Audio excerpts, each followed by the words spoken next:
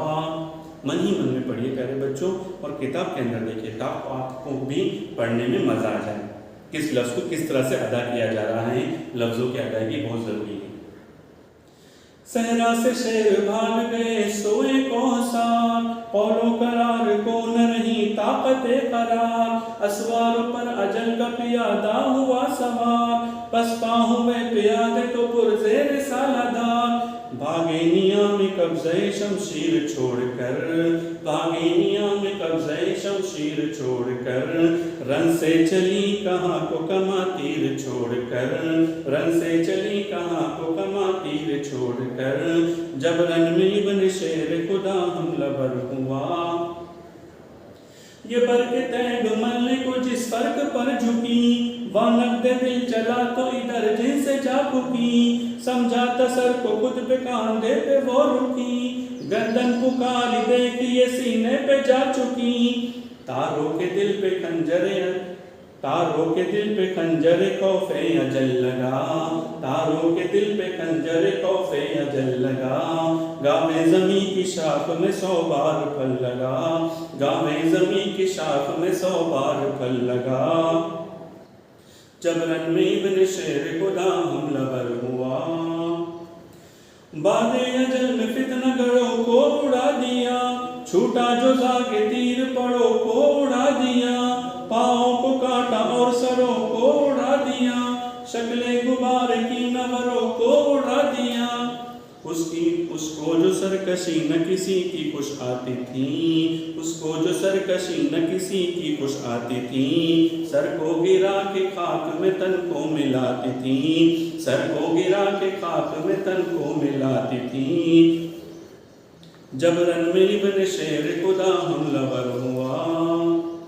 افلاک ڈر سے تینگ کے تھرا کے رہ گئے، گرنے کو سرزمین پہ تیورا کے رہ گئے، سردار شام تیگ کو چمکا کے رہ گئے، نہ لڑ سکے نہ بڑھ سکے شرما کے رہ گئے، سورج کی شکل خوف سے بدروپ ہو گئی، سورج کی شکل خوف سے بدروپ ہو گئی، روپوش اس کے پرتبے سے دھوپ ہو گئی، روپوش اس کے پرتبے سے دھوپ ہو گئی، جب رن میں ابن شیر خدا حملہ ور ہوا۔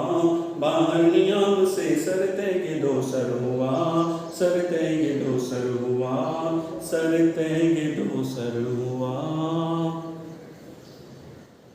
پیارے بچوں، الفاظ کی میننگ تو دیکھی گئی ہے، اس نظم کو ابھی ترنم سے ہم نے پڑھا، آپ بھی اس کو بار بار پڑھنے کی کوشش کیجیے تاکہ اس کی ورڈنگ آپ کے ذہنوں میں محفوظ رہیں اور آپ بھی اس نظم کو گنگنانے والے بن جائیں۔ پیارے بچوں، مرزا دبیر نے ہے نا اس نظم کے اندر میدان کربلا میں ہونے والے اس منظر کو بہترین اور جامع انداز میں پیش کیا ہے۔ اس میں انہوں نے کہا ہے کہ کربلا کے میدان میں حضرت علی رضی اللہ عنہ کے بیٹے یعنی ابن شیر خدا، کیا نام ہے ان کا؟ حضرت حسین رضی اللہ عنہ۔ کون؟ حضرت حسین رضی اللہ عنہ اپنی تلوار لے کر دشمنوں کی صفوں میں گھس گئے۔ کہاں گھس گئے؟ دشمنوں کی صفوں میں گھس گئے، اللہ پر بھروسہ رکھتے ہوئے، ایمان کی طاقت کے ساتھ، دو دھاری تلوار لے کر۔ کون سی تلوار؟ تیگ دو سر، یعنی دونوں طرف سے جس کو دھار لگائی گئی تھی، ایسی تلوار جو ہے وہ لے کر دشمنوں کی صفوں میں گھس گئے۔ جیسے ہی وہ گھسے، سورج بول اٹھا، سورج بول اٹھا کہ چاند کے دو ٹکڑے ہو گئے۔ یہاں پر صنعت مبالغہ ہے، بات کو بڑھا چڑھا کر پیش کیا گیا ہے۔ اس کو استعارہ بھی کہیں گے، اس کو استعارہ بھی کہہ سکتے ہیں کہ گویا سورج نے کہہ دیا کہ چاند کے دو ٹکڑے ہو گئے۔ اتنی طاقت کے ساتھ اللہ کی ذات پہ بھروسہ کرتے ہوئے امام حسین رضی اللہ عنہ دشمنوں کی صفوں میں گھسے کہ ایسا لگ رہا تھا کہ اب تو چاند کے بھی دو ٹکڑے ہو جائیں گے۔ حضرت حسین رضی اللہ عنہ کی حفاظت کے لیے حضرت جبریل علیہ السلام نے اپنے پر کھول دیے ان کی حفاظت کے لیے۔ ہم نے جنگ کے میدانوں کو دیکھا ہوگا یوٹیوب ٹی ویز وغیرہ کے اوپر کہ ایک ہاتھ میں تلوار رہتی ہے، دوسرے ہاتھ میں ڈھال رہتی ہے۔ تلوار سے دشمنوں پر وار کیا جاتا ہے اور ڈھال سے دشمن کے وار کی حفاظت کی جاتی ہے۔ تو یہاں پر امام حسین رضی اللہ عنہ دشمنوں پر تلوار لے کر حملہ کر رہے تھے اور حضرت جبرائیل علیہ السلام جو ہے وہ اپنے پروں کو کھول کر گویا ان کی ڈھال بن رہے تھے. کیا بن رہے تھے؟ ڈھال بن رہے تھے. پھر یہاں پر صحرا کے شیر جنگل کی طرف بھاگ گئے.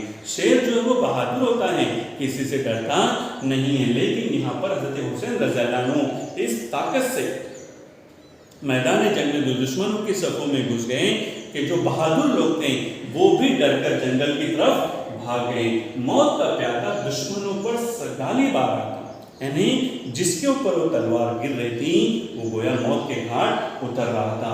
حضرت حسین رضی اللہ عنہ کی تلوار جس سر کی طرف لپکتی دل جل اٹھتے, جان دہک اٹھتی. دو دھاری تلوار زرہ, سر, گردن اور سینوں کو چیرتی جاتی. زرہ جنگ کے میدانوں میں پہنا جانے والا لوہے کا لباس, لوہے کا لباس رہتا ہے, پوشاک رہتی ہے جس سے دشمن کے وار سے بچنے میں مدد ملتی ہے. لیکن پیارے بچوں, حضرت حسین رضی اللہ عنہ کی تلوار اس طاقت سے چل رہی تھی کہ چاہے وہ سامنے زرہ ہو, سر ہو, گردن ہو اور سینہ ہو, اس کو چیرتی بھی نکل جاتی تھی. مثلا دشمن نے ہر اعتبار سے ناکامیاب ہو رہا تھا, دشمن ہر اعتبار سے. گاوے زمین بھی بار بار زخمی ہوئی. گاوے زمین یہ ایک پرانا قدیم خیال ہے. کیا خیال ہے وہ خیال یہ ہے کہ گائے کی دو سینگ پر میں سے ایک سینگ کے اوپر پوری زمین جو ہے وہ ٹکی ہوئی ہے. گائے کے سینگ کے اوپر زمین ٹکی ہوئی ہے. تو گویا حضرت حسین رضی اللہ عنہ اس طاقت سے دشمن پر حملہ کر رہے تھے کہ وہ گائے بھی جو ہے وہ زخمی ہو گئی. کمان سے تیر چھوٹا تو دشمن کی صفیں الٹ گئی. تلوار کے خوف سے آسمان بھی تھرا اٹھے. یہاں پر بھی صنعت مبالغہ, کسی بات کو بڑا چڑھا کر پیش کرنا, یعنی وہ حقیقت سے بہت دور معلوم ہونے لگے. لیکن یہاں پر ایک خوف کا ماحول جو تھا دشمنوں کے صفوں کے اندر, اس کو بیان کرنے کے لیے شاعر نے, مرزا دبیر نے یہ کہا کہ جیسا آسمان بھی تھرا اٹھے, آسمان بھی تھرا اٹھے. اور اتنا قریب تھا, تھرا اٹھے, گش آ گیا ان کو, بے ہوشی کا عالم, یعنی گشی آنا, چکر آنا, چکر اتنا آ گیا تھا کہ گویا بس اب زمین پر گرنے والا تھا. کون؟ آسمان گرنے والا تھا.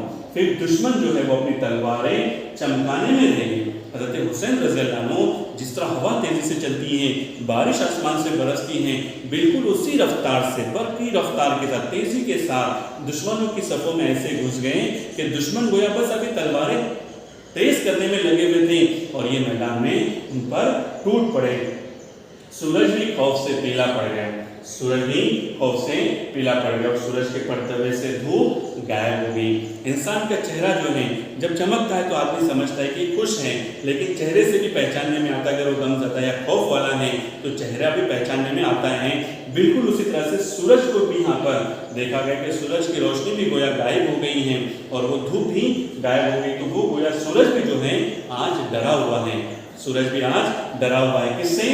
امام حسین رضی اللہ عنہ کی بہادری اور دلیری کو دیکھ کر جو میدان جنگ کے اندر, شہید میدان کربلا کے اندر پائی گئی. تو پیارے بچوں, یہ تھی نظم فوج اعداء میں ہلچل.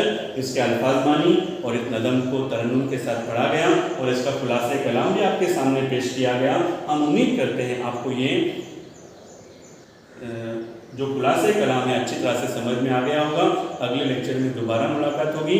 السلام علیکم ورحمۃ اللہ وبرکاتہ.